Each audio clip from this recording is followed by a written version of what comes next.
There is no fear as potent as the fear of the unknown.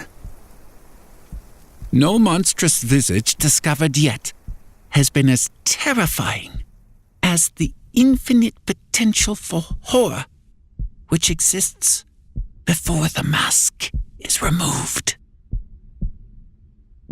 That is why we humans, in our naive misunderstanding of the universal order, are gripped by the mortal fear of death. We think it the final frontier, the greatest imaginable unknown, from whose penumbral shores no traveler may return. And so we cling desperately unto even the most dreary and anguished lives, suffering any known evil over our release into the beyond. But death is not to be feared, because death is very well understood. We have witnessed it, caused it, measured and recorded it to the last dying spasm of neuronal flickering. Even as I lie dying, it seemed silly to me that I should be afraid of the emptiness which reason promised to expect. While I was alive, I wouldn't experience death, so there was no reason to be afraid of it now. When I was dead, I wouldn't be capable of experiencing anything, so fear still had no cause. That thought brought me great comfort, as I felt the last erratic struggle from my heart against the inevitable conclusion I approached. It wasn't until I was finally drifting off to sleep that a final intrusive doubt bubbled in my brain. What if it isn't death which is to be feared? What if it is what lies beyond? And so troubled did I slip beyond mortal understanding, stepping into a world as far forsaken by reason as I was now from life. I was still in the hospital room, but the bustle of nurses and the beeping machines lost their opacity, as though I was mired in swiftly descending dusk. It seemed as though every sound was an echo of what it once was. Every sight a reflection. With each passing moment, the world was becoming less real. But all that sight and sound, all that being, it wasn't simply disappearing. It was transforming into a figure beside me. The less real my room became, the more real the figure was. Until presently, it existed in such sharp actuality that nothing beside it seemed real at all. His cloak was black. Not the color black, but its essence. It was as though seeing a tiger after a lifetime of looking at a child's crude drawing and thinking that's all a tiger was. Reality flowed around his scythe like a brush through watercolors. And I could see each elementary particle and time itself thunder across its blade. Surely this, I thought, this is why we were taught without words to fear death. I clutched at my hospital blanket to cower from the intensity of the Reaper's presence, but the once soft cotton now flowed like translucent mist through my hands. I knew in that moment that nothing could hide me from the specter's grasp, for he was the only real thing in this world. Your relate. Oh, they want words.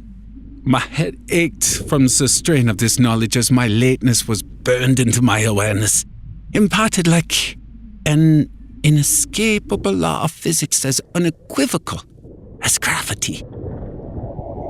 We don't have time for the usual speech. Hurry, now.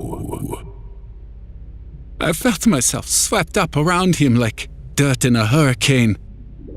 Before I knew what was happening, we were outside the hospital, moving at such a frenzied pace that the world around me blurred into a dizzying tunnel of flashing light. If you're lucky, it will have gotten bored waiting for you. I had too many questions, all fighting for attention in the forefront of my brain without any makings their way out. You're quiet. I admire that. Usually people ask too much. What's the point? I asked. My voice felt flat and dead compared to his overwhelming substance. How could I try to comprehend something so beyond mortal knowledge? You can't, but it's still human nature to ask. We weren't slowing. If anything, our pace was increasing. I wasn't running or flying or anything of that nature. It was more like the rest of the world was moving around us, while we stood still. A vague darkness and a heavy, damp smell made me guess that we'd gone underground. But I couldn't say for sure. One question then, I asked. What else is here besides you? That is why questions are pointless. Death is not a place or a person. It's all there is. Troubling thought, but made more so by the growing howl which began reverberating the rocks around me. We still seemed to be descending in the earth, and the air was growing warmer and denser now. The sound continued to mount as though the world itself was suffering. Then, what is it? What I'm here to protect you from. The rock split from a flash of a scythe, and the ground opened further into a sprawling cavern dominated by a subterranean lake. But I thought you said you were all there is. No. I said death was all there is. We weren't moving any longer. Light glinted off the scythe from some unseen source and streamed into the lake like a tributary. Once inside, the light didn't reflect or dissipate, but swirled and danced like luminescent oil. Thought you were death. Death is not a person. The light was taking a life of its own inside the water. The still surface began to churn with the enigmatic energy. It took my scattered mind a long while to realize that I was the energy flowing into the lake. I still felt tangled up with the figure, but we now existed as a beam of light boiling into the water. I knew I wouldn't understand, but that didn't stop me from feeling frustrated. If death is all there is, then what is it? What was waiting for me? The water pressed in around me and I couldn't speak, although I could still draw breath somehow. It is here. Something was in the water around me. Hands grabbed me by the legs and began dragging me downward. I was amazed to even discover I had limbs again. They felt so alien to me that it was almost as though this body was not my own. Light flashed from the scythe, then again. The hands let go, and the howling rose once more. The Reaper was fighting something, although I couldn't make any sense of the battle except for the madness of the thrashing water. The howling earth reached its crescendo, and the screams made the water around me convulse and contract like living fluid. Had the Reaper cut it? Was I safe? I began to explore my new body in the water, but just when I thought I was beginning to gain control, the hands clutched me once more. I lurched downward, struggling in vain against their implacable grip. What is here? I tried to shout against the suffocating liquid. What is happening? But I couldn't sense the Reaper's presence any longer. The heat was unbearable, but the cold depths the hands were dragging me toward was even worse. I became aware of a blinding light at the bottom of the lake. And so I struggled. The hands dragged me inexorably onward. Sorry. I couldn't fight it off. It seemed to be coming from so far away now. We will try again next time. The pressure, the heat, the noise, the hands dragging me into the blinding light. I closed my eyes and I screamed. I was free from the water now, but I just kept screaming.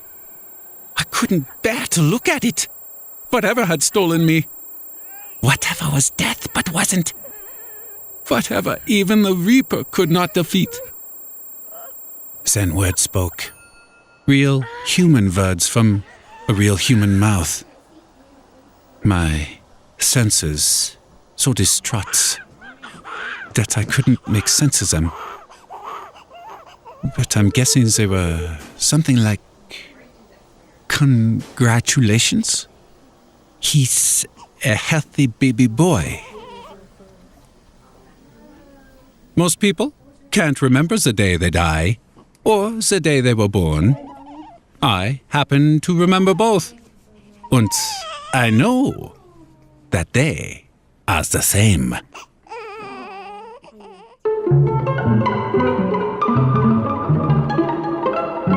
Did you enjoy our tale? We hope we didn't scare you too much. And if we didn't,